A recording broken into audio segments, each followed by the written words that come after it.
occasion in Central New York. President Hilton, thank you for hosting us here at Onondaga Community College. Chancellor and President Severud, thank you for being a great partner the moment we began our site selection journey. Today, we are celebrating Micron's plan to invest $100 billion over the next 2 decades to build a megafab manufacturing facility in Clay, New York, that will create 50,000 New York jobs, including 9,000 direct Micron jobs. This is a proud highlight of my 25-year career with this iconic American company. When we first came to Syracuse and we met with leaders over a year ago, we immediately were impressed by the collaboration, the commitment, and the tenacity to make this deal happen, and it was not easy. But all of those values are values that we collectively share. We knew from the beginning that this was more than a business deal. It was about making a big bet on our company's future and a big bet on this community. So while most companies would define success only by growing their revenue or net income, we believe it is so much more than that. Success is also defined by the generational opportunities that we will create in this community, inclusive and equitable opportunities, so every person has a pathway to be part of this significant Central New York investment.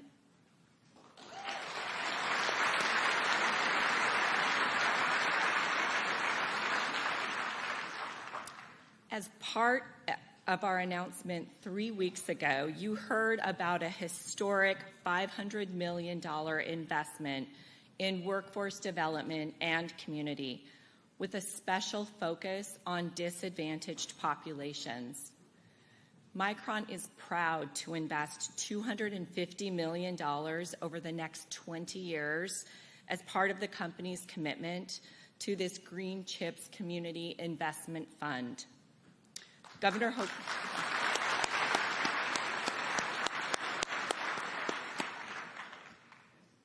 Hochul, ESD CEO Hope Knight, and our Micron CEO Sanjay Mehrotra will sign Micron's Community Investment Framework today to solidify our commitment. But we are ready to mark the beginning of the community investments as part of this fund. And today I have the distinct honor of sharing these initial investments with all of you. First, I am proud to announce an investment that will stay right here on this campus. Micron will invest $5 million to build and outfit a clean room at Onondaga Community College and support the sports curriculum.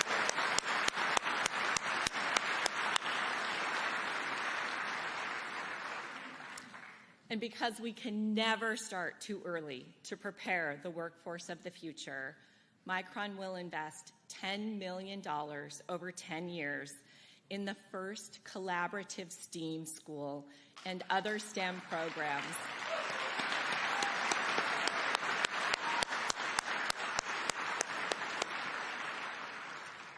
The new STEAM school will offer unprecedented opportunities in emerging technologies and the arts to socioeconomically, racially, and geographically diverse students, reducing barriers to STEM careers.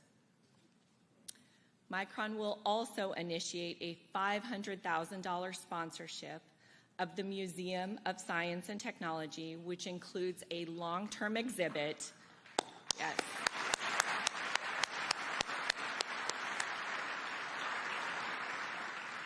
This investment includes a long-term exhibit that allows students and their families hands-on experiences to learn about semiconductors and the applications.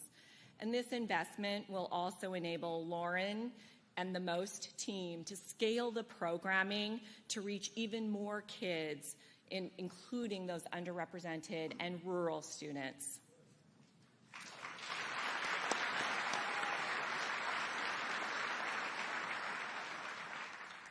And we know that any healthy community has to start with quality childcare and early childhood learning. So Micron will make an initial investment of $500,000 in the YMCA of Central New York to support these programs.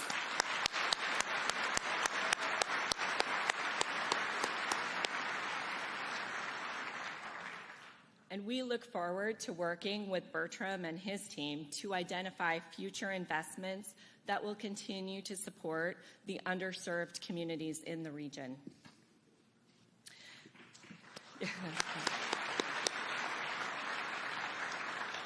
A significant factor in our decision-making to select Central New York for this transformative investment was the strong workforce in the region, including the vast number of talented veterans. So we are proud to have veterans on our board and in our C-suite at Micron. We will partner with Syracuse University Institute for Veteran and Military Families, supporting veterans' skill development and advanced manufacturing jobs transitioning into those roles. Micron aspires to hire more than 1,500 veterans over the next 2 decades.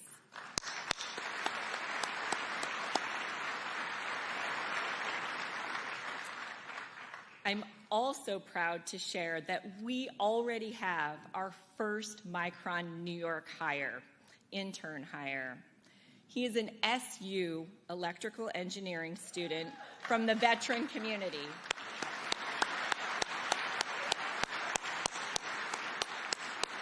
So, Savion, yes.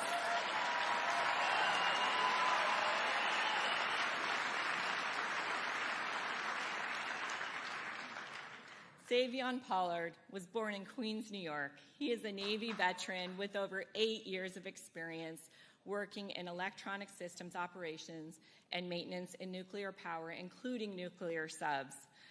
Savion has proven himself as a leader. He serves as the treasurer of the Student Veterans Organization, and he also volunteers, because that wasn't enough, he also volunteers as a youth mentor with the Big Brothers, Big Sisters of America.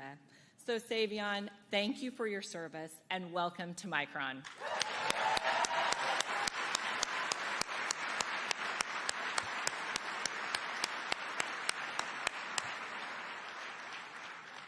I would also like to thank SU Vice Chancellor Mike Haney. I know you were here somewhere. There you are. Vice Chancellor, thank you for your service, and I appreciate your dedication to supporting our veterans and their families and your eye for strong talent. I owe you a referral bonus on that one.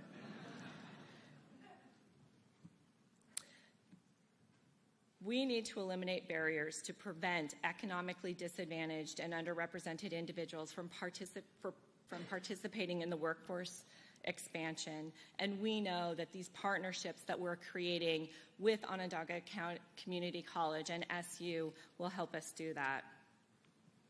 But this is just the beginning of our journey. I and my team have spent many hours this week conducting listening sessions and town halls, and I've heard the overwhelming excitement and the understandable challenges. And we commit to all of you, we will continue to listen to the community to understand how we can help resolve those challenges. This is who we are, and this is our responsibility, to partner with all of you to make this community even stronger. We believe it's not only critical to our business, but it's the right thing to do. And I'm also pleased to share with you we're convening a community engagement committee comprised of local leaders whom we will rely on to provide the ongoing input and ideas for our future community investments. So I will end by expressing my gratitude. This community has already been incredibly welcoming for us, and I look forward to a future where everyone in the community can thrive and to writing American semiconductor history together. Thank you.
Close.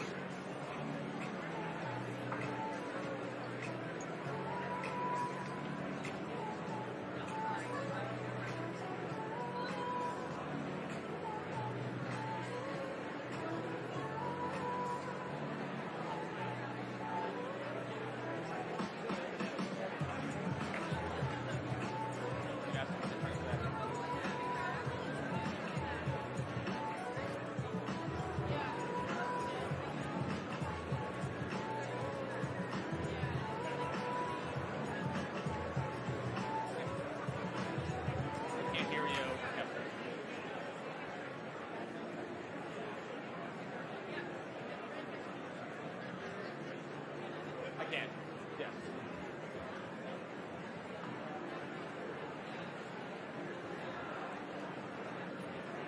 Okay.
Well, it's really important, Casey, to note that this is one of the rare times in which we're actually hearing from Congressman Zeldin on issues surrounding the economy. Obviously, a lot of voters are identifying the economy and inflation and concerns that we might be heading into some really serious economic problems into the new year.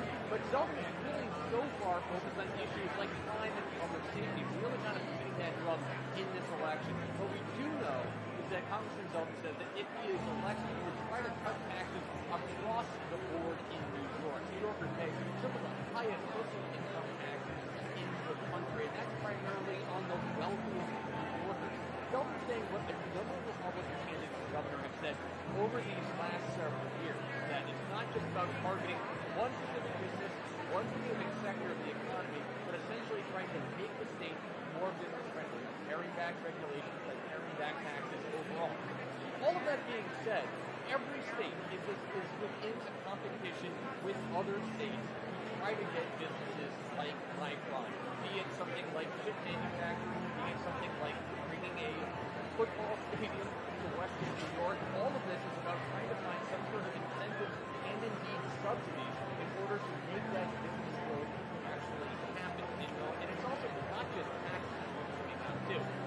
also higher education institutions, and obviously places like upstate New York, especially Syracuse University here in central New York, will be kind of bringing something like that resource to the table.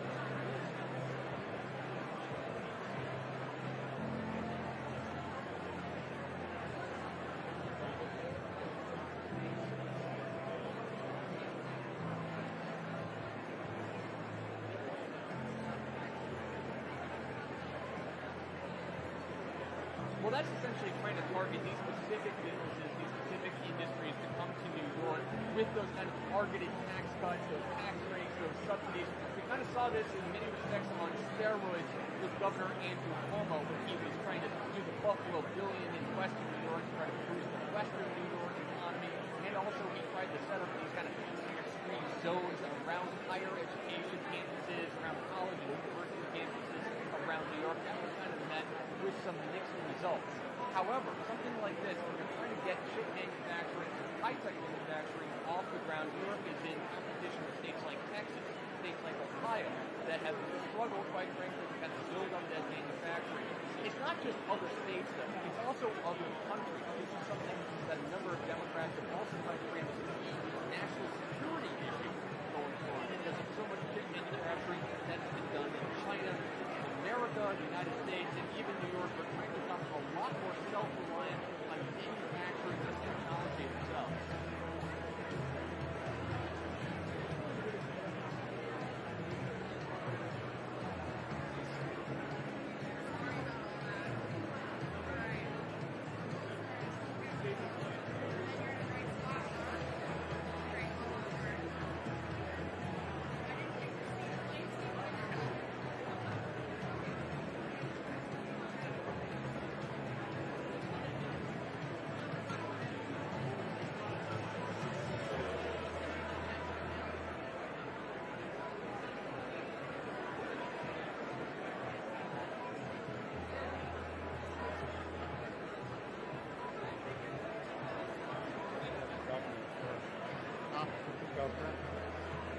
I believe so. They're going to announce them all at one time now. So, from what I heard, there's a lot of speakers. Does he speak first? No, he speaks last. Yeah. Yeah. Be her, Luke Schumer, probably Gillibrand.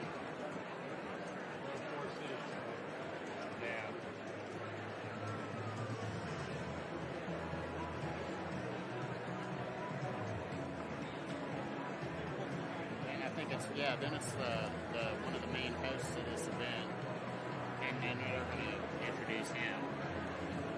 So he's probably going to hang out back there and just listen to what they're saying. That's what he usually does. Well, maybe they'll be the three. They should. They shouldn't be as long-winded as these other people are. Yeah, yeah.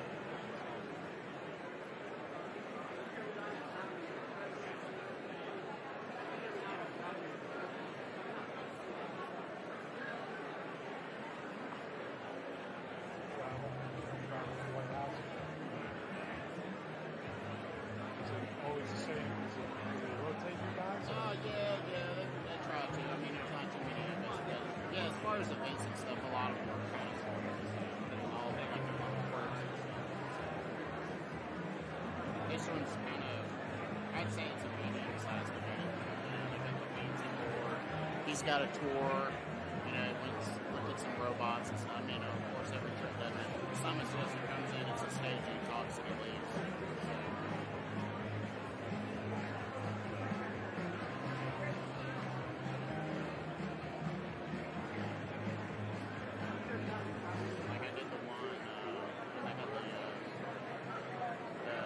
Convention in Detroit, the car show. I was up there for that one. That was fun. So he drove like 3 cars, walked around with all kinds of cars. I mean, that tour ran long, but it's like, of course, I knew it, but it's like, man, he's driving cars. Of course, that ain't gonna. You're gonna take his time. You know, show him all the new cars and everything. And then that was in a convention center, you know, like all these laser lights. And it's crazy. Yeah. You go to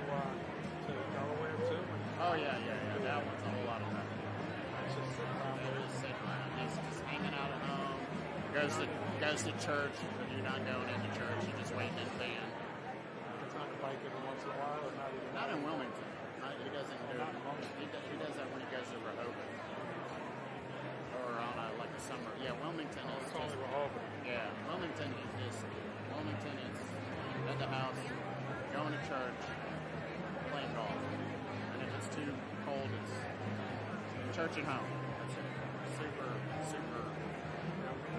Not even much of the press even goes because they know nothing's. It's like minimal people go. We used to get on rotation during the transition early on. Just south of the city along the water. Yeah. I haven't even been there. Yeah.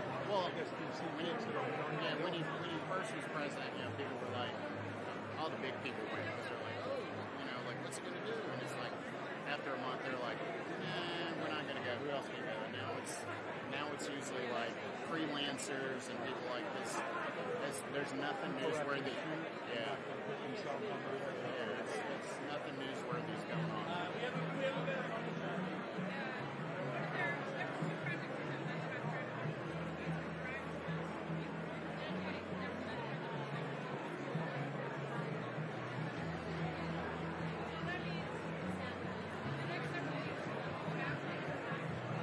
It's just a joke with our guys at the White House down in D.C. When Obama was taking all those trips and doing, he would go to Hawaii over the holidays.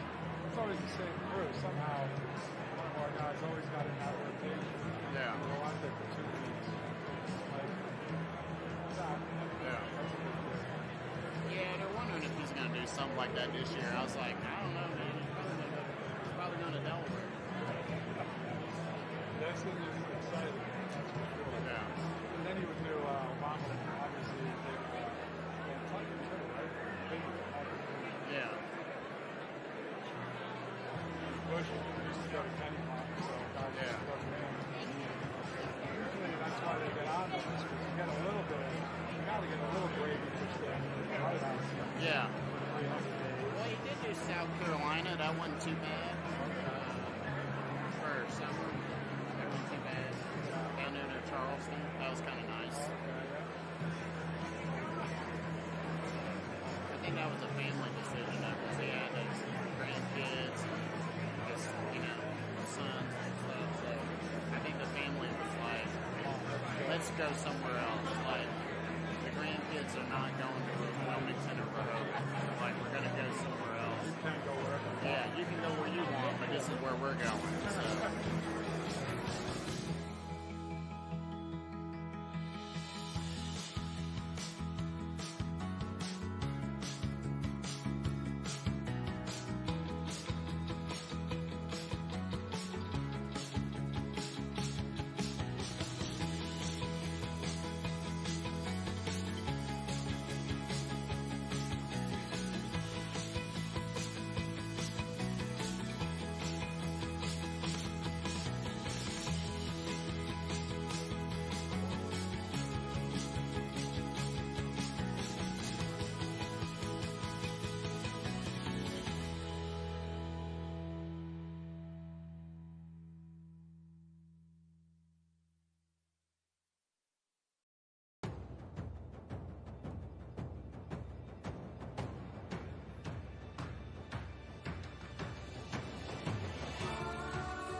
feel the anticipation. Getting fulfilled. Wait, maybe that's what They I should have- just maybe they that's should what I have for they should lunch. play some Phil Collins. I can feel it coming. Then the crowd would really get on edge. He's got the best drum. Maybe I'll go over there suggesting Phil Collins in the air tonight. Hit it.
running a little longer than what I was told.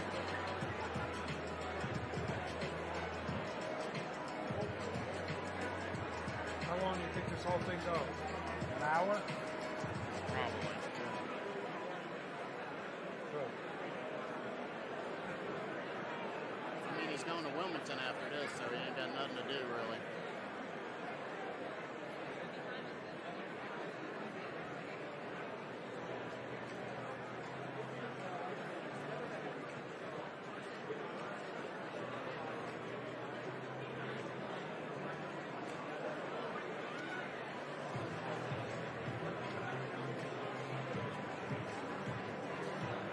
Service ain't getting too serious yet, so you know we got some time.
Well, at this point, it does look like they are on a tour that is, of course, President Joe Biden as well as the statewide elected officials are joining him on this trip that includes Governor Kathy Hochul, Senate Majority Leader Chuck Schumer, and U.S. Senator Kirsten Gillibrand. And as we've been mentioning, throughout this entire program here about the political backdrop that all of this is really taking place against. You mentioned that President Biden has been visiting upstate New York really quite frequently over these last several weeks. One thing that's really kind of solidifying today is the political alliance that we're seeing between Governor Hochul, who of course is running for a full term this year, as well as President Biden. Of course, his own future is in some doubt on whether he will run for a second term. We do not expect him to make that final decision for quite some time now, but we are at kind of a very interesting moment here.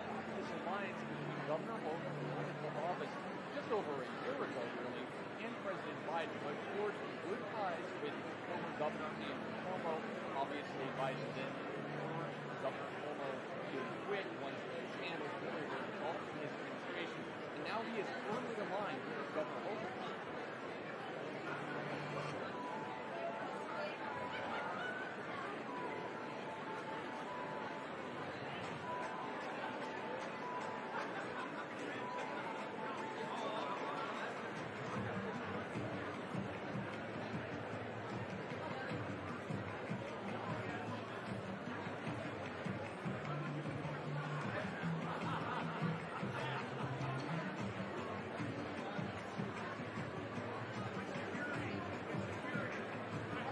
Congressman Zeldin could have tied Governor Hochul to former Governor Cuomo in that debate, but he didn't do that either.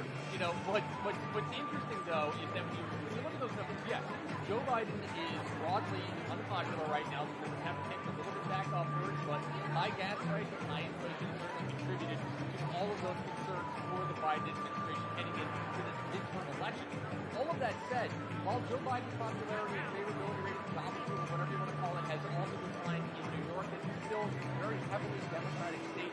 Joe Biden has drawn a lot of support, quite frankly, from black voters who make up the backbone of the Democratic Party, who make up the backbone of the Democratic Party here in New York as well. So for Governor Hochul to appear President Biden going forward, that's a pretty significant symbol for her, I think, going forward into this election season. So again, she is aligned with somebody who is quite frankly very popular with the Democratic base of the Democratic Party.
sitting down. Service is like, 2 minutes.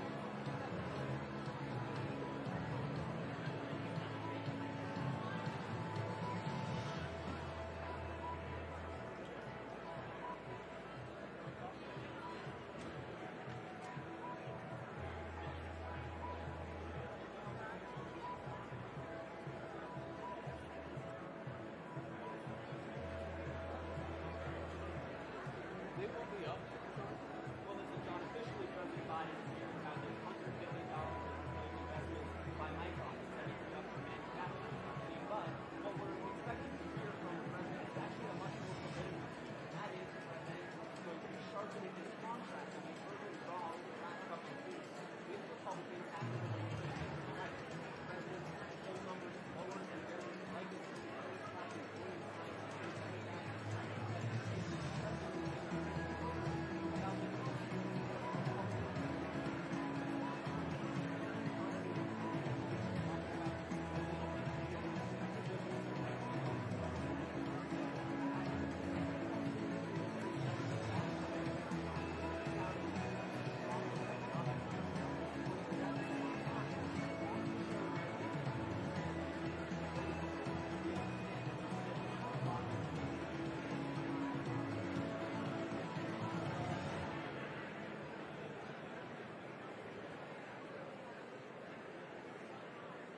Yeah, John, we're 12 days away from the initial election. We would expect perhaps to see the president be rallies on some very competitive things. But the reality is that the president's low poll numbers have been powerful.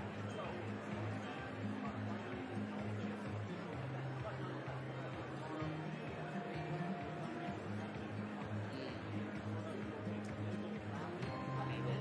Maybe we'll cancel. That'd be funny.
my phone's all messed up because everything's on the phone.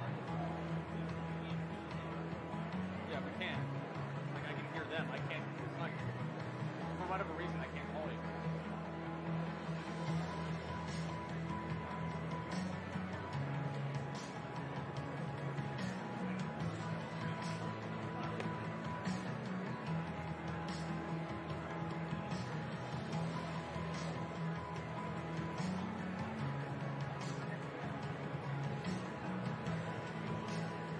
got a text 5-minute warning. Oh.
AC back on.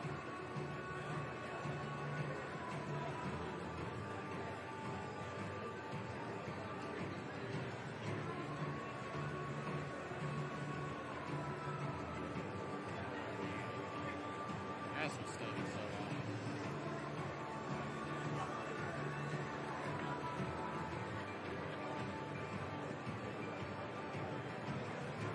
He's back there talking to a bunch of firefighters. That could go a while. Sorry.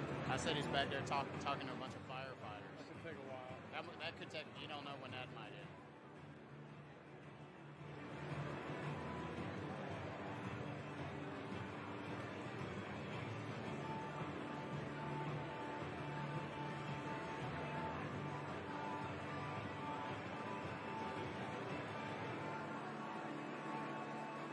Tom, his first job as a firefighter. Yeah. Oh, wait a minute.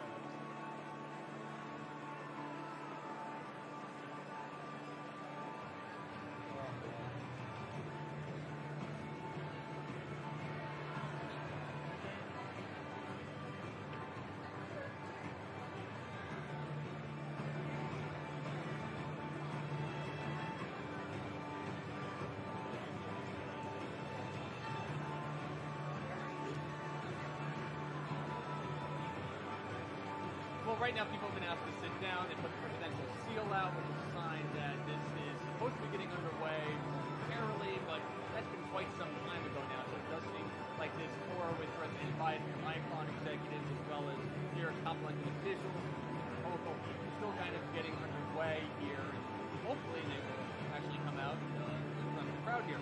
All that said, you know, this is something that I'm not surprised that maybe President Biden, maybe Senator Dorian, Chuck Schumer, and Governor Hochul all want to have some individual FaceTime with each other right now, because as we have noted at this point throughout this afternoon, that we are heading into the election season, early voting getting underway, absentee balloting is already in place right now, and then of course Election Day is less than 2 weeks away. This is really kind of a pivotal moment for Democrats going forward. Obviously, Senate Majority Leader Chuck Schumer wants to remain the majority leader, and that certainly is in doubt considering just how narrowly divided the U.S. Senate is right now. It's like 50-50 with that one-seat advantage because of Vice President Kamala Harris.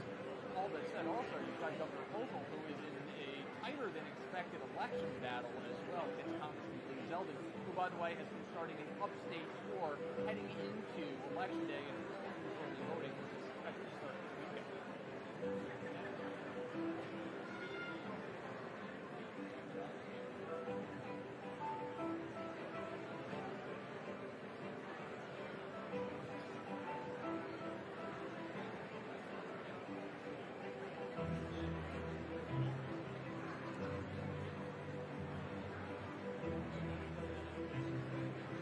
what President Biden is going to be trying to do here is draw this contrast between what Democrats have been able to accomplish over the last several months. You know, obviously, there was that big flurry of legislative activity over the summer with the passage of the CHIPS Act that is kind of complementary to what New York lawmakers, Governor Hochul, were able to get done earlier this year with the Green CHIPS Act, which is kind of meant to spur environmentally friendly chip production in this state. So I think they're going to try and look at, hey, look, here, what you've been able to do in the Congress, which is famously deadlocked, famously partisan. We were still able to get all of this done. It's meant to fight inflation. A lot of Americans, a lot of New Yorkers probably won't see any of the results from this legislation for months, if not years out. It's a very long time horizon. So I think what President Biden is going to try to do is just show that Republicans will not be able to get done what Democrats were able to get done. Obviously, Republicans disagree.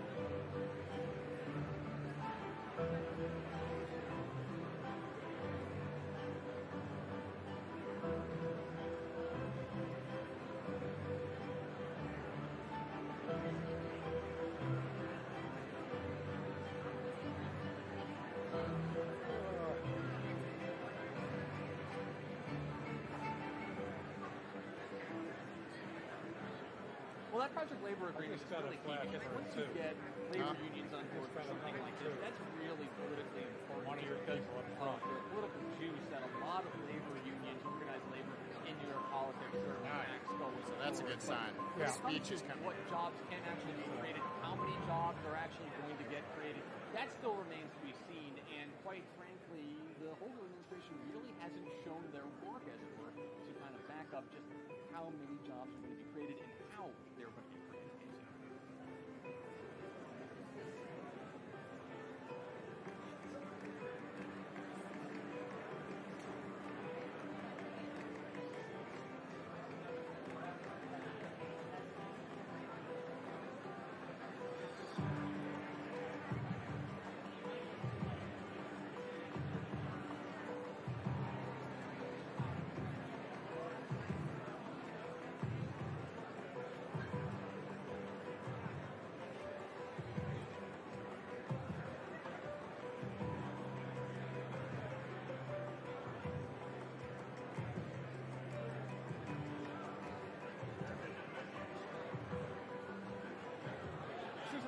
Please welcome to the stage Shawnee Davis, accompanied by Majority Leader Chuck Schumer, Governor Kathy Hochul, Senator Kristen Gillibrand, and Sanjay Mehrotra.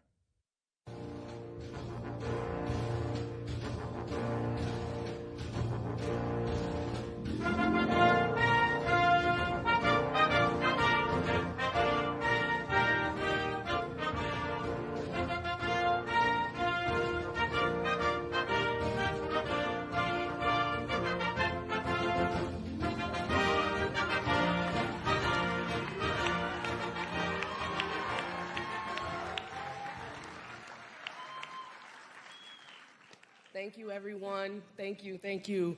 It is such an honor to be here. I can't believe this, but here I am. My name is Shawnee Davis, and I am a proud member.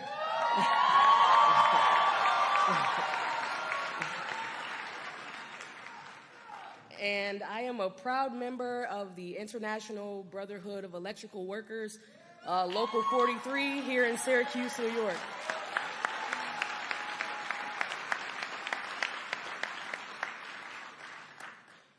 I wasn't always a skilled tradeswoman. As a matter of fact, I attended Syracuse University, where I studied psychology, which is totally different from what I'm doing now.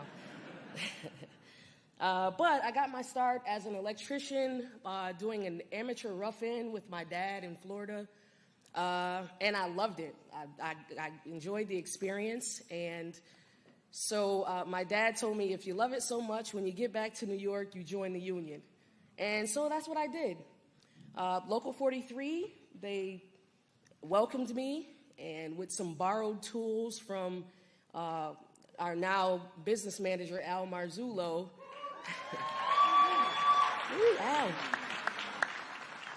I was able to work my way up, starting as a helper, moving up to being an apprentice, and then a journeywoman electrician.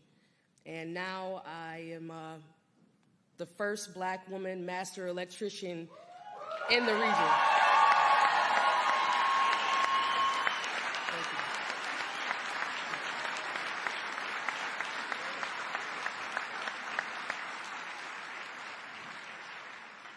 you. My career as in the IBEW changed my life for the better.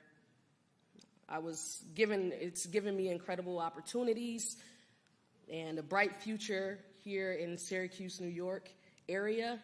And I'm not only a master electrician, but I also own my own electrical contracting company, Luminary Electrical Contractor.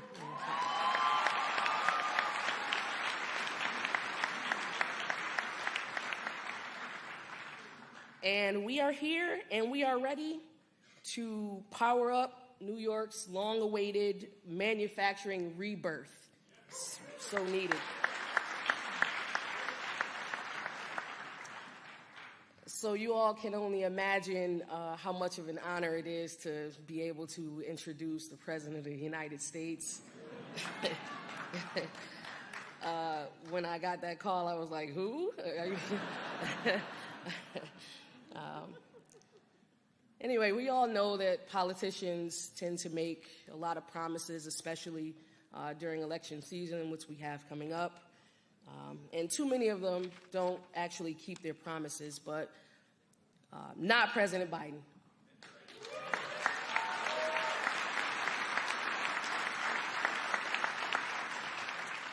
One thing I really like about President Biden is that he understands the value of our workers in the United States, and that we've always, as workers, stepped up to help our communities and our country, and that the workers of this country should be respected, and as well as the unions in this country, excuse me.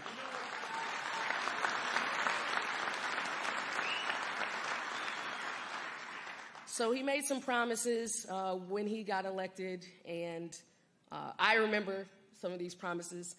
They're written down on this paper here, so let me go ahead and read those. He promised to reach across the aisle.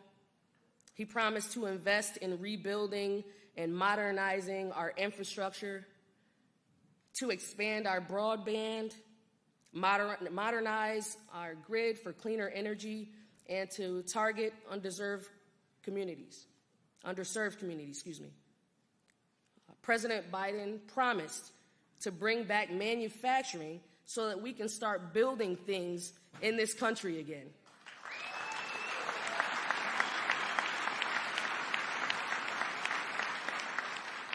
Well, here we are 2 years later, and I am saying loud and proud that promises were made and promises were kept.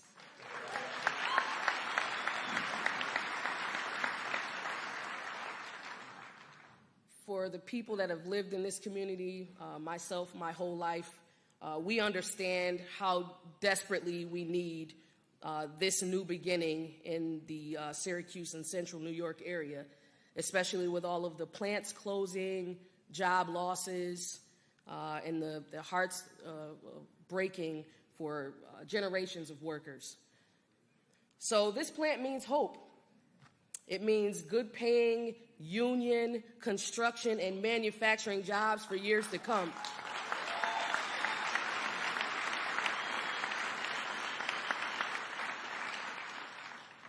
So selfishly, I'm really excited about this. This plant also means that when I go to see and speak to our high school and middle school students, I can, which is our next generation of workers, I can look at them and say, you can get a job right here in Syracuse. You don't have to go away anymore. You know, that was one of the things that we lost, with a lot of people moving away because we didn't have that. So we have that now, and I'm able to go ahead and say that to them, right, looking right in the eye and say that to them, and also to show them that a person that looks like them can be a part of rebuilding our city, our state, our country.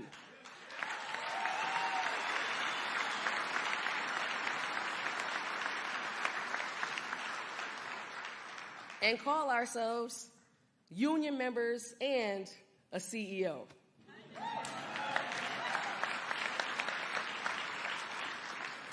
But it's not just about the announcement today for what we're here for Micron, but thanks to the bipartisan infrastructure law, Central New York is rebuilding just along with the rest of the country.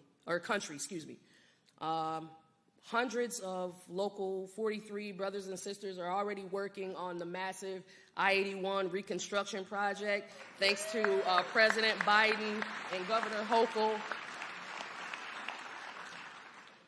And Joe Biden has always kept his promises to union workers like myself, and that's why I'm proud to be standing here today. So on behalf of my family, on behalf of my local union, on behalf of this great city of Syracuse, New York, it is my greatest honor to introduce a great champion of American workers that we've ever had in the White House. All right, ever. The 46th President of the United States, President Joe Biden.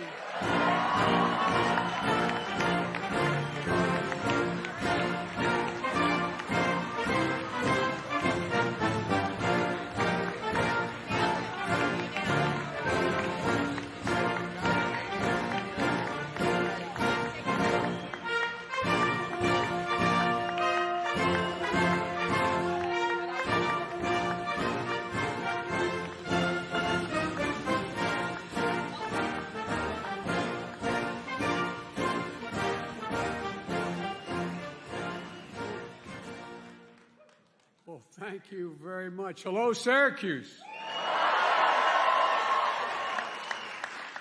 If you have a seat, take it. If you don't, I'd probably leave. Shawnee, thank you for that introduction and for representing your sisters and brothers of the IBW. One of the reasons I'm standing here is because of the IBW, not a joke. They endorsed me early on, and along with, quite frankly, every other union in America, and we came along. I made a promise, and I'm keeping it. I'd be the most pro-union president in American history, and I'm going to make sure that happens. Simple reason for that. You know, the middle class built this country, and unions built the middle class. We used to say in the Senate, excuse the point of personal privilege, so I'd like to introduce some of my family and friends, and I don't know where they are right now, but my, I married a beautiful woman from Skaneateles Lake, was at Syracuse.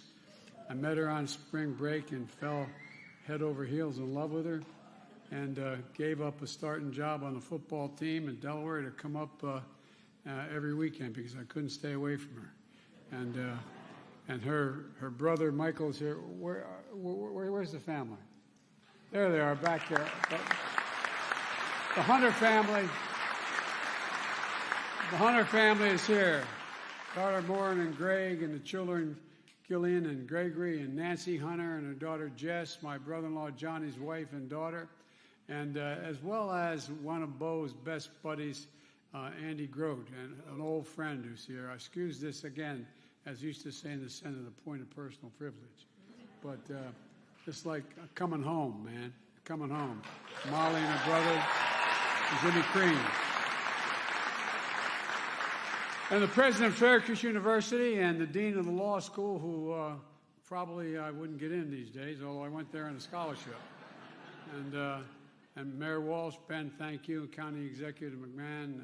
It's good, it's good to be in a place that means so much to me, and that means so much to our country with the project we're here to celebrate today. Governor Hochul, thank you for the passport into the state. Appreciate it very, very much. You've been a great partner to me and a great leader for the state. You saw an opportunity to attract more semiconductor supply chain businesses, and you signed a law to make New York even more welcoming. We were down in Poughkeepsie not long ago, a little outfit called IBM, spending $20 billion investing in incredible jobs, attracting companies, creating jobs. A century ago, this region was the heartland of manufacturing. And when I was up here as a law student, you had Kodak, Corning, General Electric. Governors always believed it could be that way again. She thought that would be the case, and the region is poised to lead the world in advanced manufacturing. Not a joke. Poised to lead the world.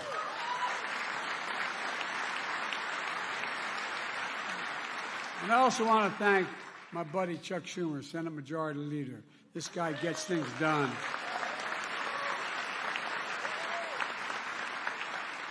And a close to a hometown girl, a senator from upstate New York, Kristen Gillibrand. She gets things done. I learned a long time ago, when Kristen calls and asks something, just say yes. just do it right away, because you're going to do that anyway. So, good being with you, kid. And look, it's a hell of a delegation. I think it's one of the best delegations in the country, and Chuck is a great majority leader. Getting big things done. And we wouldn't be here today. It's not hyperbole. We wouldn't be here today without him. And Kristen's, as I said, hometown here in upstate New York. She's a fighter for families in this area. And you'll be hearing from all these folks in a minute. But Congressman John Katko, where's John? Johnny? Stand up. John is a Republican, and I like him a lot. I like him a lot. John, I've been in the Congress for a long time, and we used to have, this is how we used to be. We used to work together like you've worked together with me and with the delegation. Thank you very much. I'm quite frankly a little sorry you're leaving. And thanks for what you've done. And thanks for the passport into your district. I appreciate it. And thanks for reaching across the aisle to support the CHIPS and Science Act, which this guy wrote right here. We'll talk about that in a minute. You know, and we also have one of the leading members of the United States Congress, Chair of the House Intelligence Committee, Adam Schiff. He came all the way from California just to see Chuck. Where is he? There he is. Good to see you, Adam.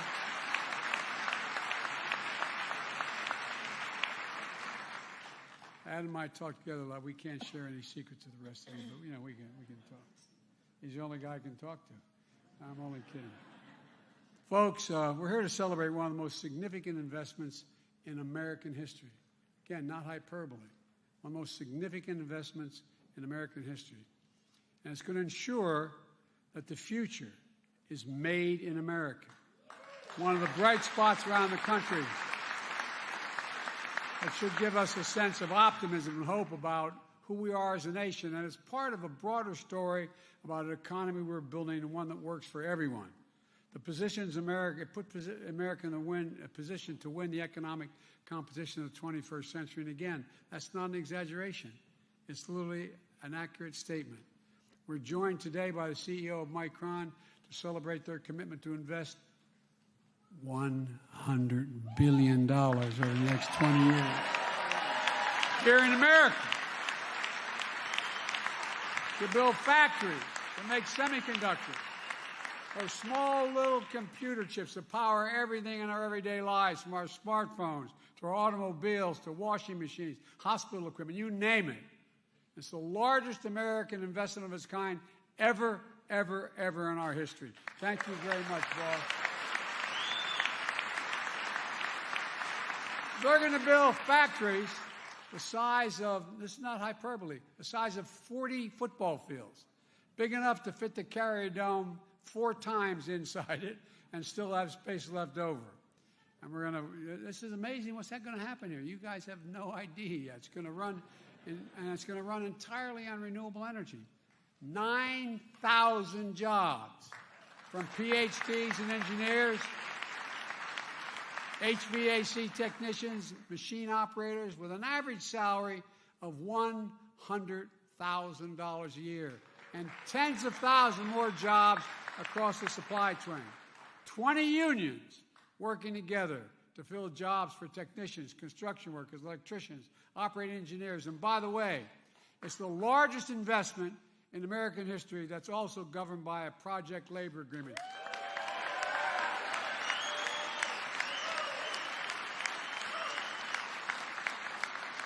That's a fancy way of saying union. Union, not labor, union. They ensure that the major projects are handled by well-trained, well-prepared contractors, subcontractors, and highly skilled workers. These agreements make the construction a top-notch project because they're the best folks to do it. Their projects are on time, on task, and on budget. Back in February, I signed an executive order to make sure large federal construction projects use project labor agreements. And it means that Micron is using one here as well. Micron's also paying a prevailing wage for funding apprenticeships programs so folks can get trained in places like this community college for one of the thousands of good-paying jobs in this new site. And it really matters. It matters a lot. America invested in these chips. The federal investment helped reduce their cost, creating a market and an entire industry that's American-led. You know, that's how it all started. As a result, over 30 years ago, America had more than 30% of the global chip production, 30%. Then something happened. American manufacturing, the backbone of our economy, got hollowed out. Companies moved jobs overseas from the industrial Midwest as well as from the Northeast and manufacturing towns like here in central New York and upstate New York. And as a result, today we're down to producing only about 10% of the world's chips. We invented them, but we produce only 10%, despite leading the world in research and design of new chip technology as well. It's here in the United States. But because of the new law I signed and Chuck designed and delivered, we're turning things way around in a very big way. With Micron's $100 billion investment alone, we're going to increase America's share of global memory chips and production by 500%.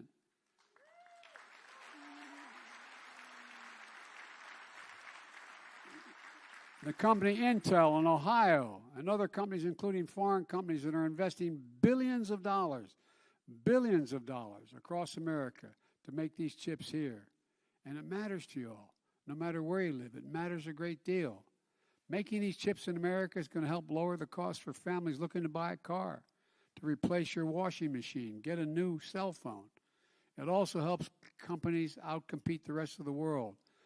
And I've heard from Xi Jinping that he's a little concerned about that. No, I'm not joking. It's not, as I told him, it's not about conflict, it's about competition. And we're back in the game. We're competing again in a big way. Think about it this way. IBM needs these chips to build the fastest quantum computers ever built in the world in Poughkeepsie, New York. Instead of relying on chips made overseas that could be delayed because of a pandemic or some other global supply chain issue, they can get their chips in a few hours. It's a game changer. You know, where is it written? Where is it written that the United States of America can't be the manufacturing capital of the world? Think about this. No, I mean it sincerely. Where in the hell is it written that says we cannot be, as we've been hearing for the last 25 years, the manufacturing capital of the world? This country lost over 180,000 manufacturing jobs under the last guy that had this job. We've created 700,000 manufacturing jobs on my watch, adding manufacturing jobs at a faster rate than in 40 years.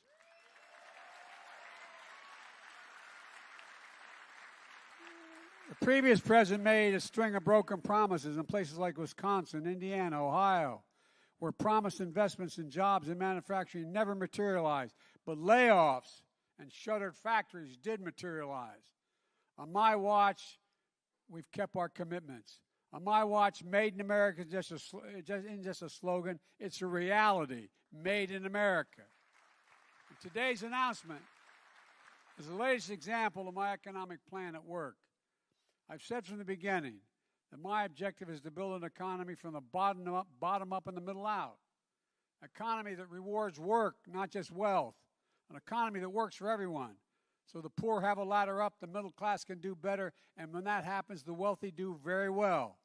They don't get hurt at all. They do very well. It's a fundamental shift, and it's working compared to what the very conservative Republicans are offering these days. Let's just take a look at the facts. When I took office, the economy was in ruins. My predecessor was the first president since Herbert Hoover, not a joke, to lose jobs in the entirety of his administration. The first, unemployment when I was sworn in was at 6.4%. Hundreds of thousands of small businesses closed. The irony is that during the pandemic, the record number of Americans became, at the same time we lost all these small companies, a record number of Americans became billionaires in the middle of this crisis. While more than 9 million people were still out of work from the pandemic when I took office. Today, with the help of the people behind me, we're in a much better place. 10 million jobs created since we took office, a record for any administration in American history. Unemployment is at 3.5%, the lowest it's been in 50 years. 5.4 million Americans applied to start small businesses, the highest level ever in American history. And because of the action we've taken, gas prices are declining. We're down $1.25 since the peak at this summer, and they've been falling for the last 3 weeks as well, and adding up real savings for families. Today, the most common price of gas in America is $3.39, down from over $5 when I took office. We need to keep making that progress by having energy companies bring down the cost of a gallon of gas. That reflects the cost they're paying for a barrel of oil. There used to be a direct correlation. Barrel of oil goes down, the price at the pump goes down at the same time. If we're taking average profits they've been making over the last 20 years instead of the historic profits they're making today, the price of gas would be down an additional 40% to 40 cents today to $3 a gallon. And by the way, last quarter, the 5 largest oil companies made, in the last quarter, $70 billion in profit in 90 days. Shell announced just this morning that it made $9.5 billion in profits in the third quarter. $9.5 billion. That's more than twice of what they made in the third quarter of last year. And they raised their dividends as well, so the profits are going back to their shareholders instead of going to the pump and lower the prices. Because if they charge the same amount as they're acting as they did a year ago and 2 years ago, when the price of gas goes down, the price of oil goes down, the price of gas goes down. And even though my Republican friends in Congress seem to be hoping for a recession, many of them, present company excluded, today, the GDP results came out, and the economy, in fact, is growing. In fact, the economy grew at 2.6% rate last quarter, and although it may not feel like it for everyone, people's incomes went up last quarter more than inflation went up, and enough growth. So, economic growth is up, the price of inflation is down, real incomes are up, and the price of gas is down. Folks, continue to spend, but now at a more stable pace than during our rapid recovery last year. Businesses continue to invest in America. Exports are up, which means we're making things here in America and shipping the products overseas instead of shipping jobs overseas and sending them back here. The supply chains are running more smoothly, helping companies build up inventories. Here's another thing. My predecessor promised, and you heard it for 4 years, Infrastructure Week. Seemingly every week for 4 years. But it never got done. It became a punchline when you talk about Infrastructure Week. Well, on my watch, we turned Infrastructure Week into the decade of infrastructure and a headline. A once-in-a-generation investment in our nation's roads, highways, bridges, railroads, ports, airports, water systems, high-speed internet. And the American people are seeing the benefits of this economy that works for them. Families have more net worth today than they did before the pandemic. Fewer families are behind in their mortgages, their credit card bills, than they were before the pandemic. More Americans have health insurance than before the pandemic. And we're doing everything we can to give folks just a little bit, and my dad would say, just a little bit of breathing room. We're giving Medicare the power to negotiate lower drug prices. Folks, we've been trying this for as long as I was in the Congress. We pay the highest price for prescription drugs of anywhere in the world. And I'm talking the exact same prescription made by the exact same drug company, sold in the United States and sold in France. You can buy it probably 30% cheaper in France or Canada, around the world. Where's it written that that's okay? Where does it say that's okay to do? We're capping seniors' out-of-pocket prescriptions starting next year. Prescription drugs, and it's the law now, will not have to pay if they're on Medicare more than $2,000 a year for the prescriptions, no matter how much they cost. Even if their drug costs are $10,000, $12,000, $14,000 a year, like some cancer drugs do cost. Now, if Big Pharma tries to raise drug prices faster than inflation, they're going to have to write a check to Medicare to cover the difference, because there's no rationale for it. Unless they can prove they engage in additional research to improve the product, if it's the same exact product, they cannot raise the price beyond the cost of inflation for that particular drug. And by the way, put this in perspective. Last year, the price of 1,200 specific prescription drugs went up faster than inflation. We're going to put a stop to that. From now on, if drug companies rise the price faster than inflation, they're going to have to rebate the money back to Medicare. We're also capping the cost of insulin for seniors on Medicare at $35 per prescription instead of the average $400 a month, like some are paying now. We passed tax credits to help families buy energy-efficient appliances, put solar panels on their homes, help them buy an electric vehicle, weatherize their home. Things that are going to save, it's estimated by the utility companies, an average of $500 a year for the families, and much more if they were to purchase a vehicle. Yesterday, we announced steps my administration is taking to get rid of unfair hidden fees, known as junk fees, that are proliferating, like surprise banking overdraft fees, an average of $35 for every overdraft, or credit card late fees, an average of $50. Or if you get on a plane and you want your 2-year-old child to sit next to you, you're going to find out you paid a hell of a lot more for your ticket when you land, before you land. If you find yourself in a position, and it goes on and on and on, all these hidden fees, well, guess what? These can add up and make taking the real money out of the pockets of ordinary Americans. That's on top of actions we took earlier this month to lower the cost of hearing aids, to make them available over the counter at places like Walgreens and Walmart. This is going to save, on average, $3,000 for a pair of hearing aids for millions of Americans with hearing loss. $3,000.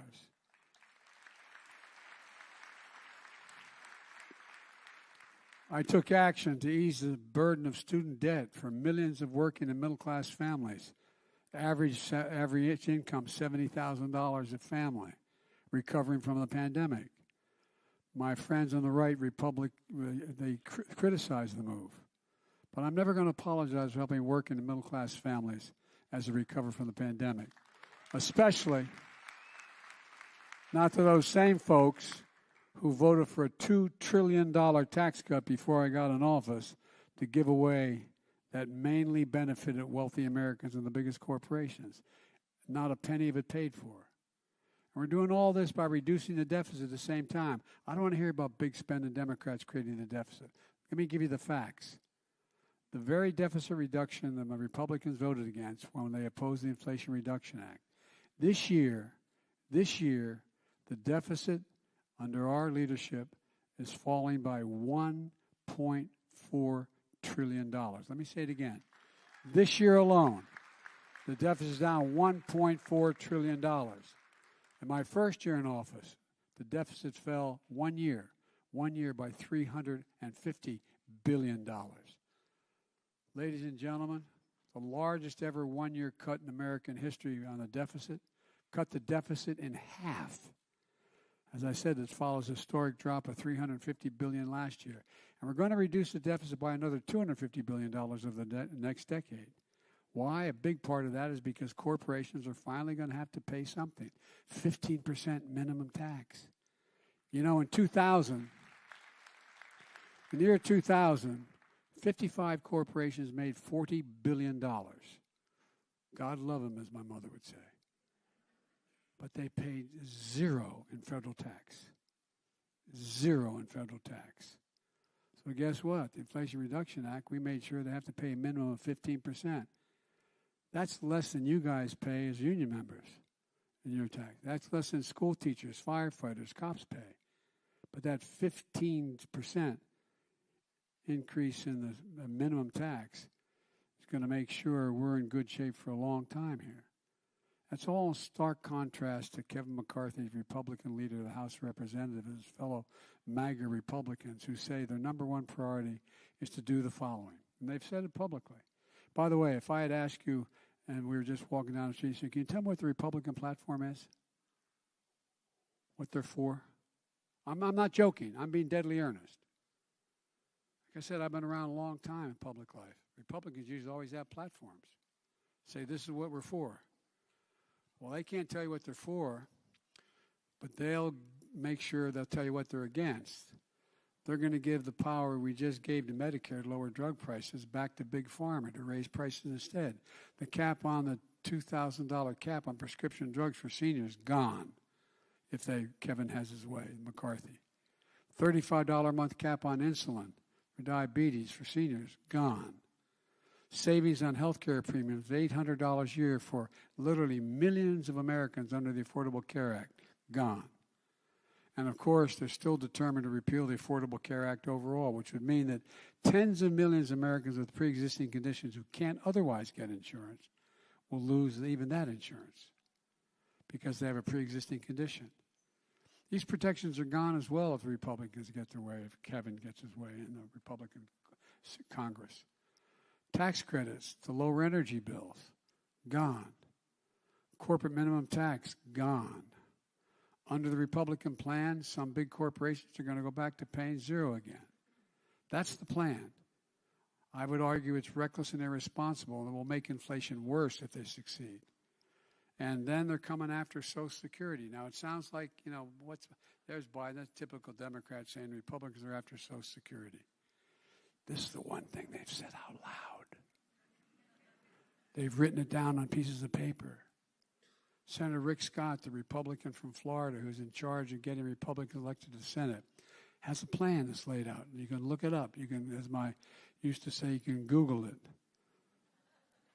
The plan that Congress will give Congress a chance to cut Social Security, Medicare every 5 years. Every 5 years can be up on the ballot. Either gets voted on or gets lost. Every 5 years. It's no longer, there's no such thing as a permanent plan. Every 5 years. You've been paying your Social Security since you were 16 years old on your first paycheck. Senator Ron Johnson, the senator from Wisconsin, he thinks that's taken too long. He wants it done every year. Every year, Social Security and Medicare on the chopping block. Every single year. And now they put forward a real ticking time bomb for the country. You're going to hear a lot more about it. Republican leadership in the Congress has said, they made it clear, that if they don't get their way, if I don't vote to shut down, if I don't vote to reduce Social Security and Medicare, if I don't support that, they're going to shut down the government, refuse to pay America's bills for the first time in American history, to put America in default. Again, read this. That's what they're saying. Unless we yield to the demands to cut Social Security and Medicare, they're determined to cut Social Security and Medicare, and they're willing to take down the economy over it. There is nothing that would create more chaos or do more damage to the American economy than that happening, if it were to happen. Let me close with this. It's been a rough few years for a lot of people I grew up with, hardworking Americans. For a lot of families, things are still tough. But there's some bright spots out there where America is reasserting itself. I've asked CEOs, including Micron and CEOs of many other countries, the following question. When I spoke to the Business Roundtable, spoke to the Chamber of Commerce, National Chamber of Commerce. When the United States government decides to invest considerable resources in a new industry that we need to build up for our national security and economic well-being, does that encourage or discourage companies from getting in the game? The overwhelming answer is it encourages them to get in the game. Federal investment attracts private sector investment, particularly in those things we need badly. Our national security depends on us having access to the most modern computer chips in the world. It depends on it. One of the things I've been able to do, and I make no bones about it, because of with Russia's activities, we have curtailed their ability to access some of this stuff. And guess what? They're not able to rebuild those devastating weapon systems to take out those civilians in Ukraine as well. Not a joke. It makes a big difference. These things matter. They matter a great deal. And it creates jobs and it creates industries. It demonstrates we're all in this together. And that's what today's all about. I've never, and I mean this sincerely, I've never been more optimistic in my life about America's future. I mean it sincerely. Not because I'm president, but because we have entrepreneurs and people who know what they're doing to lead us to in a completely different era in terms of the kinds of technologies we need, like this man right here. Because I look out at the younger generation. It's the best educated generation, the least prejudiced, the most engaged, and the most least self-serving generation in American history. Look, I hope you feel what I feel standing here today. Pride. Pride in what we can do when we do it together to build a better America. Proving it to everyone, proving to the world that our best days are ahead of us.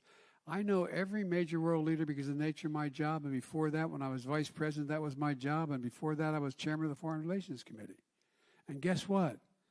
There's not a single nation in the world, of major nation, that wouldn't trade places with the President of the United States in a heartbeat.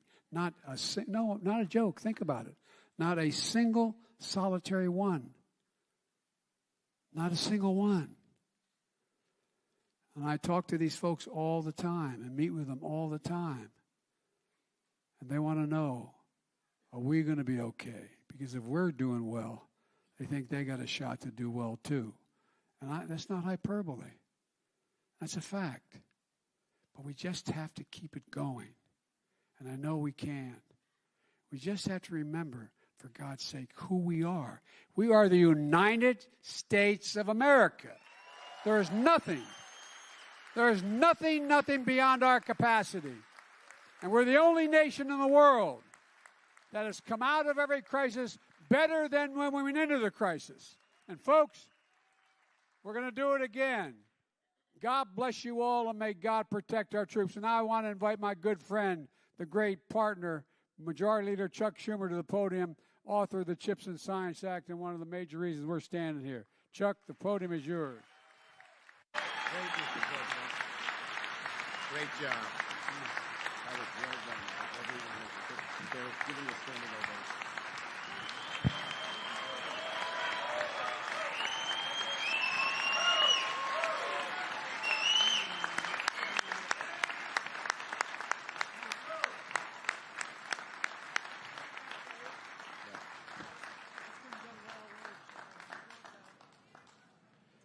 Well, what a great speech.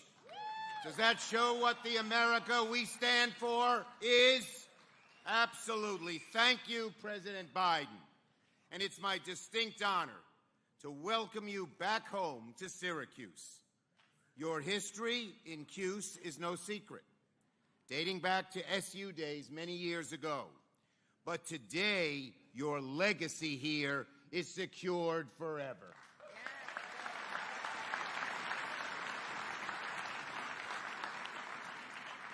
Let me thank my true partner throughout this process, another SU alumni, and that is Governor Hochul. We make an unstoppable team, and if I didn't have her fighting alongside me for New York, we wouldn't be here celebrating today. I also want to thank your great county executive, Ryan McMahon. Where's Ryan? Who through his leadership and vision made White Pine the nation's premier greenfield for semiconductor manufacturing. The county executive Center State CEO Rob Simpson, Building Trades President Greg Lancette, and a round of applause again for Shawnee Davis, as well as countless other local leaders, helped transform Central New York into a place that makes this investment possible. And of course, my dear friend, who I've come to know and become very close with, Sanjay Mehrotra, who built one of America's most innovative companies and is now following through on his vision of bringing leading-edge semiconductor manufacturing back to America, including right here in Central New York. In short, folks, this is a great day for Central New York and a great day for America. This is our future, and it is great.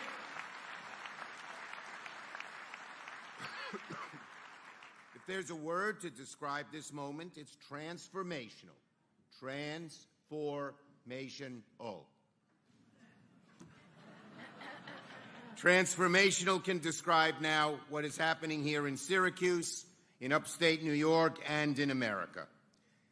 This is the largest private investment in New York history, the largest private investment in the nation, right here in Central New York.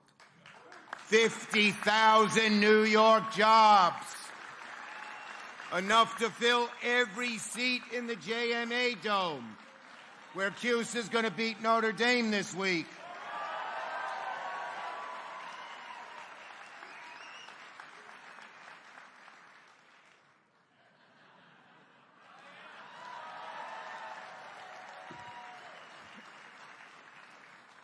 And every single inch of this massive project will be built with union labor.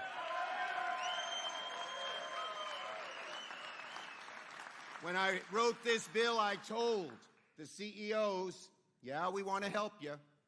Yeah, we want to bring you back. Yeah, we don't want those plants going to China or Germany or anywhere else, but we're not going to do it unless we do it all with union labor, plain and simple. So getting this done has been a passion of mine, yes. I feel so fervently, so strongly about it. It's why I worked so long, so hard, so persistently for the last 3 years to author and pass the bipartisan CHIPS and Science Bill and bring Micron to Central New York. To the innovators, to the job creators, to the workers that witnessed the slow erosion of semiconductors. We will bring these jobs back to our shore and finally, once and for all, end our dependence on foreign-made chips.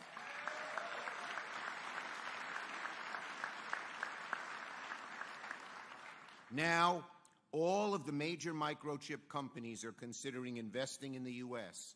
because of these federal incentives. Without the CHIPS and Science Bill, this celebration of new investment would be happening somewhere, but they would all be overseas, in Europe or Asia, not here in America, not here in Central New York. Congressional negotiations were all but dead over the summer. But President Biden and I knew the stakes were too high for the country to let the bill fail. And we fought so hard because President Biden and I knew what succeeding would mean to places like upstate New York. So with the President by my side, supporting us in every way at every juncture, and with White Pine as my guiding light, we got the bill passed, which brought us here today. And President Biden, you will be going to many more great celebrations like this from one end of America to the other because of what you did.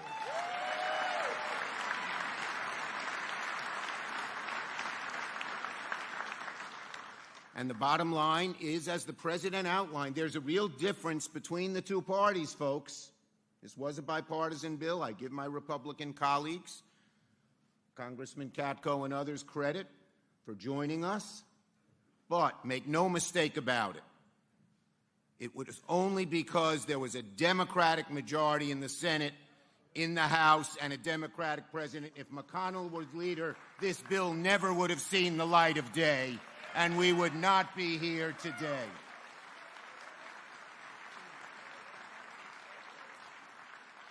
We're seeing investments like this across the country.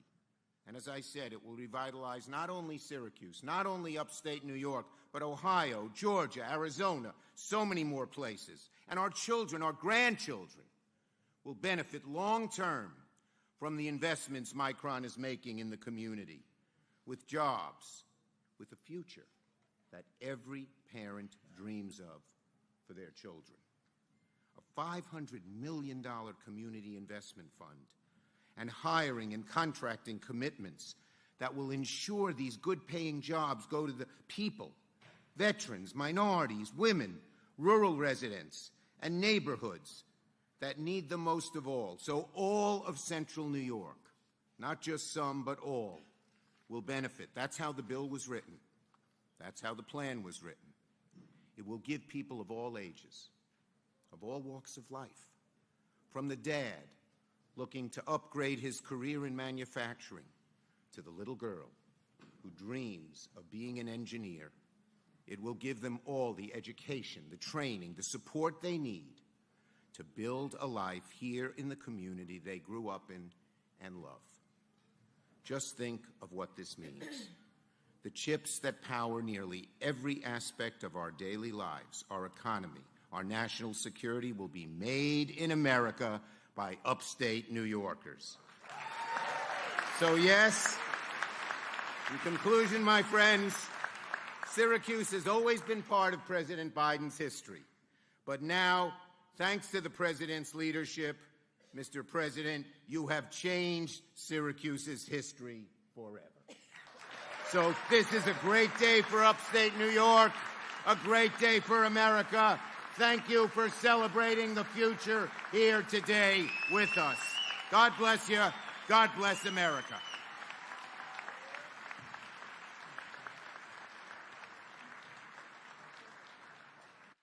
Now I'd like to invite Governor Hochul to the podium because, you know, there was two pieces of this. There was an important piece of legislation passed in the United States Congress, but there was also an important piece of legislation initiated by the governor to make this finally happen. Governor, the podium is yours.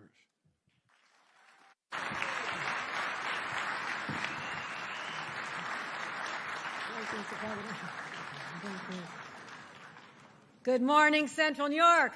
No, it's afternoon, isn't it? Just seeing if you're awake. I know some of you have been here since this morning, and I appreciate your patience. I just catch you, see if you're paying attention here. It is so fabulous to be here. I have waited for this day for so long, and I'm so grateful to have extraordinary partners, people in the private sector, labor community, and in government. And that does start with our very own, once a resident of Syracuse, New York, when he was a student at the law school, our president, President Joe Biden. I want to thank him for coming to town, not for a law school reunion, but a reunion of upstate with the glorious past of its manufacturing legacy. That's what the reunion is going on right here today. And then we've waited our lives for this. We have waited such a long time to finally have that sense of hope again, and it happened again. And I want to thank the President and Majority Leader Chuck Schumer. If he had not been the Majority Leader, we would not be sitting here today, I guarantee that. We needed the Democrats to get this over the finish line, and I do thank Senator Gillibrand and all the other senators who teamed up on this. And in New York State, knowing how important this was to our state, I thank the entire Democratic congressional delegation and the two Republicans, John Katko and Chris Jacobs of Buffalo, for being the two who supported it. I'm grateful. I'm grateful you stood up. I'm grateful at least you stood up. And Sanjay Mehrotra, I cannot believe the relationship that we've had just over this last year. Our shared values and how we can work together, the private sector and government, saying we can work together to just build and energize a community that had been forgotten for so long. I know you're doing this because you want to continue to be the world's greatest manufacturer of semiconductor chips, and you will be. And you're going to do it here. But what you have done to my community, to my state, is something I will go to my grave grateful for, because you transformed a state that for a while had given up believing in itself. So Sanjay, to you and all your partners at Micron, everybody from Micron, we love you. We're so grateful you're here. You've been extraordinary.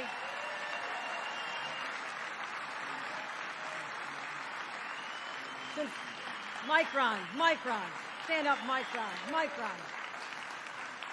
How do you spell hope in New York? It's M-I-C-R-O-N. That's how you spell hope, M-I-C-R-O-N. We are grateful to you.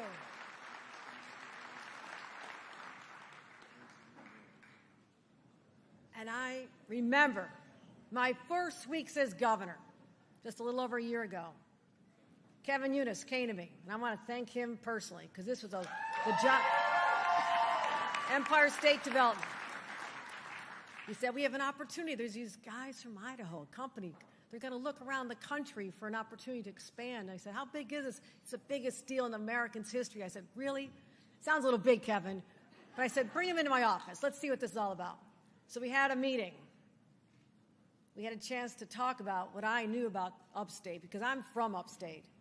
I happen to be the first upstate governor in 100 years. I know upstate New York. And I lived through the tough years. I knew what it was like when unemployment was 15%, when all the members of my big Irish Catholic family, who grew up in an area called Lackawanna in Buffalo. And Buffalo, here we go. The Bills are doing pretty good, too. Grandpa made steel. My dad made steel. My uncles made steel. But in 1982, when all those jobs went away, my brothers and sisters couldn't find work. Unemployment was 15% where I came from. And it was all over upstate New York. We lost those jobs to Japan and China, the Southwest. The phrase in my community was, last one out the door, turn out the lights. That's what we told our kids. Our greatest export were our children. I lived through that. That's in my soul. I know what happened to a state and to a community because the businesses gave up on us. We didn't give up on them. We were still the same people. We still wanted the dignity of a good job. We wanted our union members to continue working and making things like they had for generations, but the jobs were gone back then. So when I saw an opportunity with Micron knocking on the door saying, what can you offer? He said, we're not losing this one. This is just too big. This is how we can regain that sense of exceptionalism that we've always had as New Yorkers. It's who we are. We build things, we grow things, we imagine things. And I knew we couldn't let this one go, and we worked hard, and I'm so grateful to have partnered with Chuck Schumer through every inch of this to get it done at the federal level. But once it was done at the federal level, that meant there'd be incentives for companies to come back from other countries, build the industry here in the United States. But what would lead them to New York? Because everybody's saying, well, it's not the place you want to build a business. Oh, no, they're not so friendly. I said we're going to prove them wrong. And what we had to do, we went to the legislature, and I thank Al Sturpey, our Assemblyman, for being the quarterback who got this one into the end zone with the legislature. I thank Jeremy Cooney. I thank Majority Leader Andre Stewart-Cousins. I thank the Speaker, Carl Heastie, and everybody who stood up and says, we can do this. Now, there were some naysayers. Oh, no, what are you doing here? Not sure about this one. I said, I don't care. I don't care. I'm not losing this one. This is not happening under my watch. And we got through with the support of the legislature, the Green Chips Act, that gave us that extra leverage to say, I go back to Sanjay, I go back to Micron, I said, yes, you're going to do something in America, but you can do it in New York. And we're going to give you the best educated workforce, the most incredibly innovative people from all the walks of life up here. The people who are being educated in world-class universities. And I know that working together, our Green Chips bill, which puts an emphasis on sustainability, you're going to be a model for every other business in the world when you're done. And we're focused on the $500 million community investment plan that you've made, because we asked for it, and I'm thank you. We said we can build up child care so moms can get to jobs. We can do apprenticeship training. We can get kids in underserved communities that chance of an opportunity that they never would have had, that their parents didn't have. That's how we build the New York dream, and it's happening before our eyes. That is what is so energizing. So those who gave up on this state a long time ago, oh, you didn't make the bet in the right place. because it's happening here. I'm getting phone calls right now from companies all over this country who are saying, tell me about New York. Tell me about this whole ecosystem. We don't need to be a Silicon Valley or a triangle down in North Carolina. This is not just CHIPS corridor. This is CHIPS country. This is New York State, and we're going to build it here in New York. And I am so excited to be able to turn the page on history that was dark and hard for many of us for so long. This is a new era, my friends. This is a new day. This is New York. Thank you very much.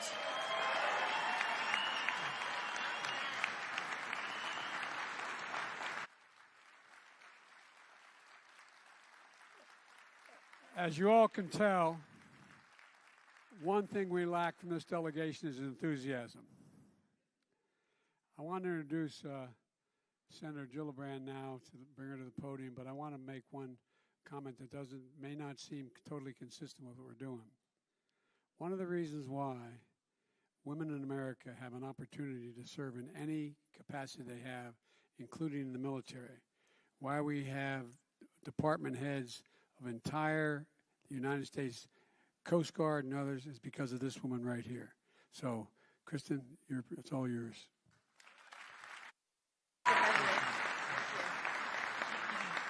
Well, this is an extraordinary day for celebration. I can't tell you how important this is for the state and the country. And it starts with a president who believes in the American worker, who believes in the American union movement, and who believes in the endless possibility of what America can build and what America can do. And that is President Joe Biden. Thank you, Mr. President, for having the vision to bring us here today.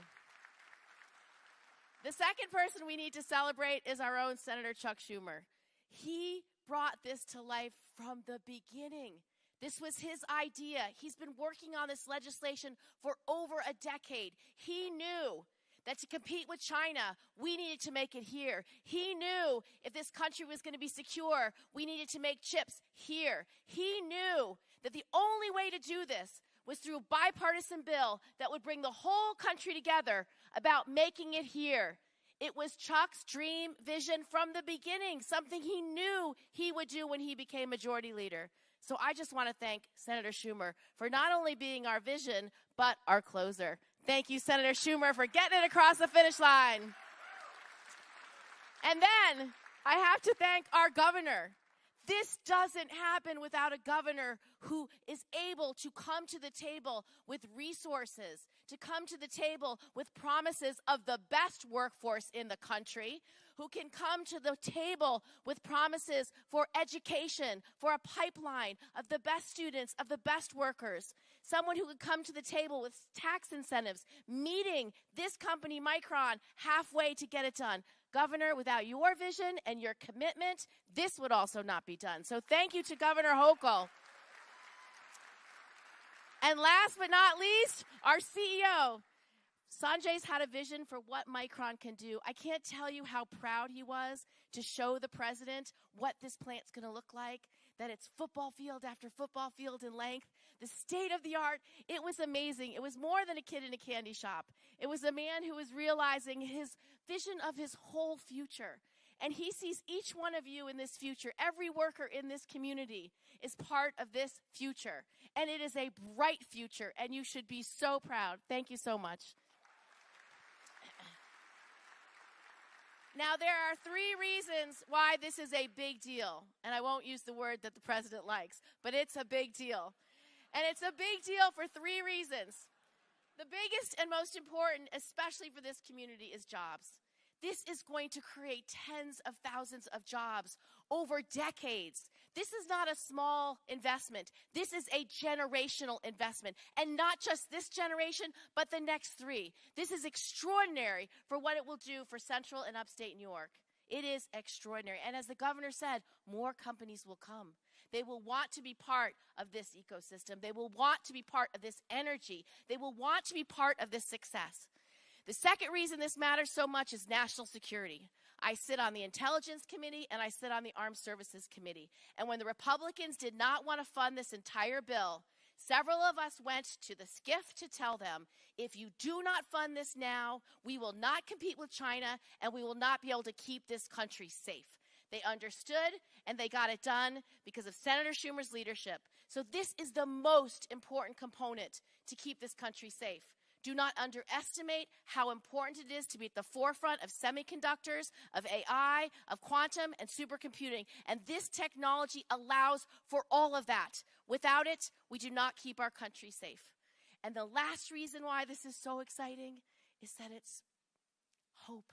It's hope for the future. It's hope for tomorrow. It's for every kid sitting in the audience or watching this on television saying, I could be an engineer. I could be a mathematician. I can work at Micron. I can work anywhere. I can be the future of this country, the leader and the builder to see made in America once again right here in upstate New York.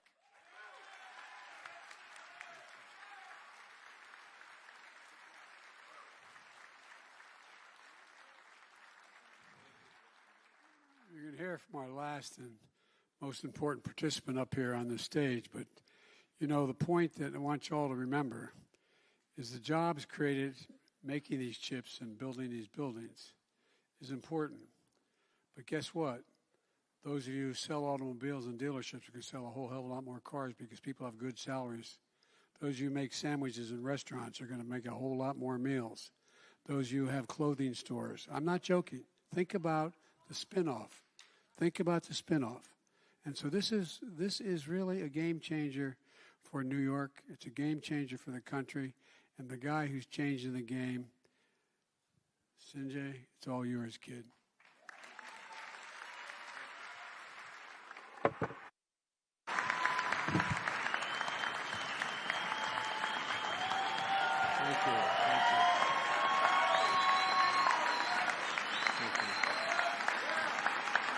Thank you. Thank you, Mr. President, for that introduction. Mr. President, I can tell you that as an immigrant and as representing 48,000 team members of Micron, this is really an humbling and a profound honor. We wouldn't be here today, Mr. President, without your vision and leadership on the CHIPS Act. You championed this so hard, not just for national security, not just for economic security, but what it means for the communities, for the workers who will make the world's most advanced memory chips. The people of Clay and this region can take pride that what they make here will be used all over the world. Thank you, Mr. President, for your leadership and for making this moment possible. And today we are celebrating the largest semiconductor manufacturing investment ever announced in the United States, an investment right here in the heart of New York.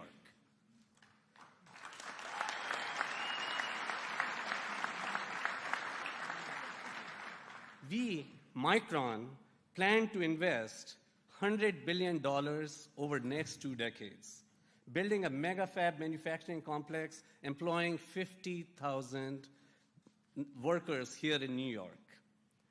When fully built, these fabs will produce nearly 4 billion chips a year. And each of those chips, I had it here, and is it? Can you see it? Very little. It is very little, but I happen to have another one in my pocket. It's this small. It is smaller than my thumbnail. It is thinner than my thumbnail. And it will contain these chips that we'll make here. Each one of them will contain billions of bits of information. Isn't that astounding?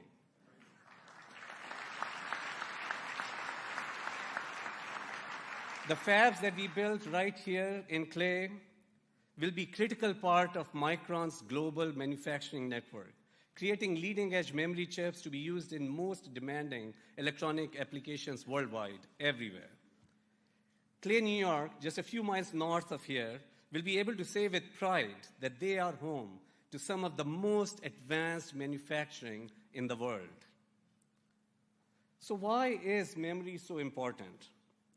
The semiconductors that we build, the memory chips, handle the information that makes modern computing so valuable.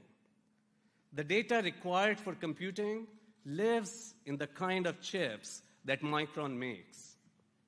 And the examples are all around us.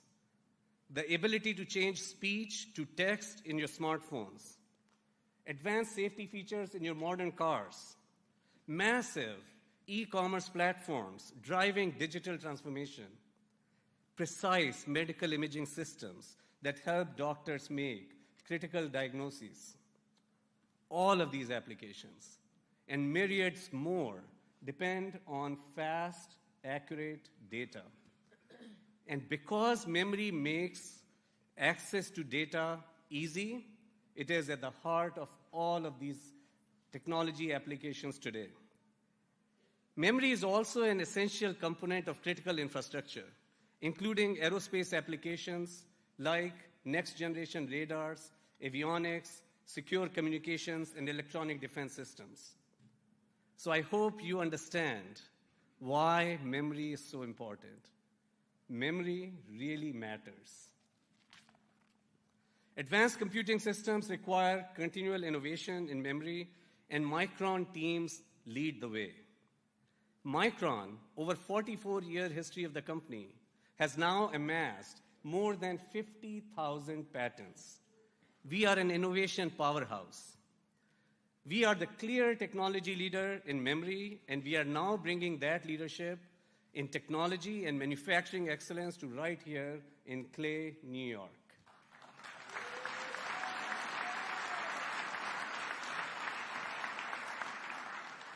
And the importance of memory is also underscored by the sheer size of the market.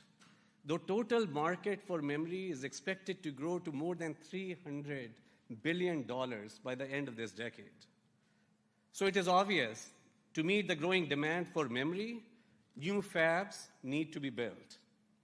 But not long ago, an investment of the scale that we have talked about today in the United States was not obvious at all. In fact, it was not even realistic. Over the last 30 years, foreign countries have incentivized businesses to transfer semiconductor manufacturing overseas. Without similar public-private government partnership here in the States, costs to build in the US versus overseas grew to as much as 45% higher. US sites were simply unable to compete effectively against these overseas incentives. But now, what we are doing, what many thought impossible just a few years ago, with the CHIPS Act, totally changes that. Now with CHIPS Act, we'll make the US and New York specifically a hub for leading-edge semiconductor manufacturing. This bill, and what we are achieving because of it, is reviving the belief that America can be a manufacturing leader.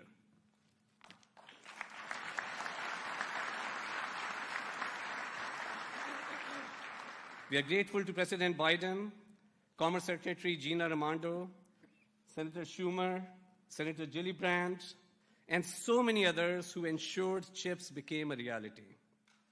Senator Schumer, in particular, was a fierce advocate for CHIPS Act and for New York. Senator, you were relentless, and that's why we are here today. But equally important are the many state and community partners who made New York a great fit for Micron. I'm appreciative to Governor Hochul for her vision and drive to create an incentive package led by the team at Empire State Development that is helping level the playing field.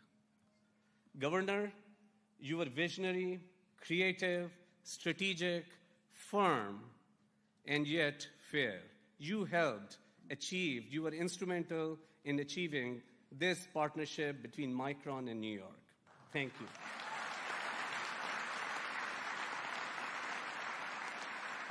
And we also appreciate the hard work of so many here in the community who envision this future. Center State CEO Rob Simpson, County Executive Ryan McMahon, Mayor Walsh, Congressman John Katko, OCC President Hilton, and Syracuse Chancellor Severud.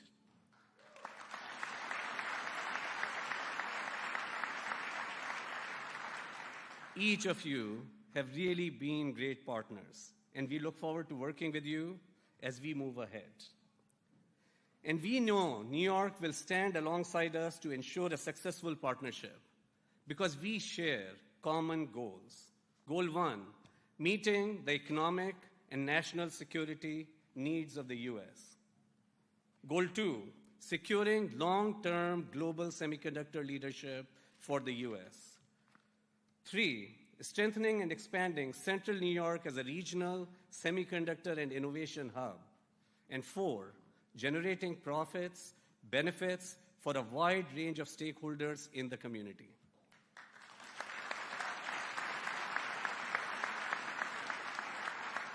In New York, our alignment on these goals and your strong support has been critical to making this the best site for our new mega fabs here in Clay. And we are really excited about becoming part of your community here. You heard earlier today of the wide range of trade and technical jobs required for this project and of Micron's partnership to invest in workforce development as well as in the community.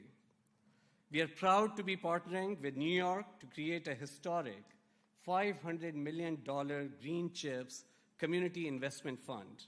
And we look forward to seeing these investments put to work for the benefit of the community. And we are investing nationally too. The Micron Foundation is partnering with National Science Foundation in joint funds to develop semiconductor curriculum in colleges and universities all across the US. Of course, our partnership with New York would not be possible were it not for the leadership that Micron's tremendous global team of over 48,000 team members has delivered for the company. I'm really grateful to all our team members worldwide that do what they do every day for us, enabling our leadership today and our capability to launch this investment, this mega fab project here in Clay. In particular,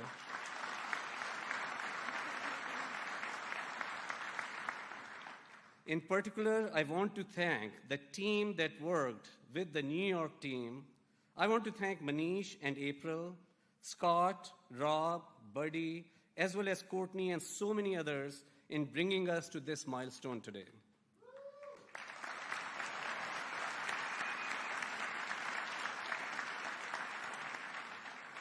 I also want to thank Micron's exceptional board, who were an integral part of our final decision to select New York for this mega fab site. Lenny Hainsworth and Rich Beyer are here representing our board.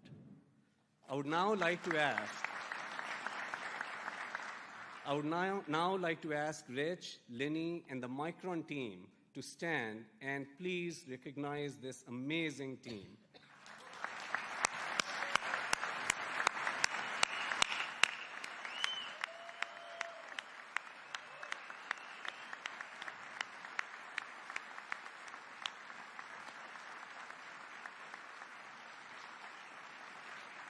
Thank you, team. Thank you. Today is indeed a historic day. We are at the beginning of a transformational journey that will have an impact for generations to come. Transformational for Micron and our capabilities to create leading-edge memory. Transformational for Central New York as together we build a world-class semiconductor hub. Transformational for the United States and the world, driving a renaissance in advanced manufacturing, securing our future, and building technology solutions that truly will enrich life for all. Thank you.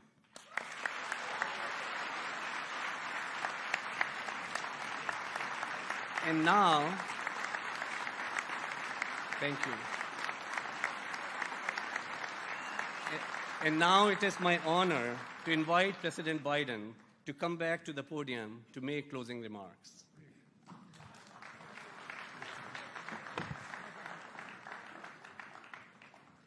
Very brief closing remarks.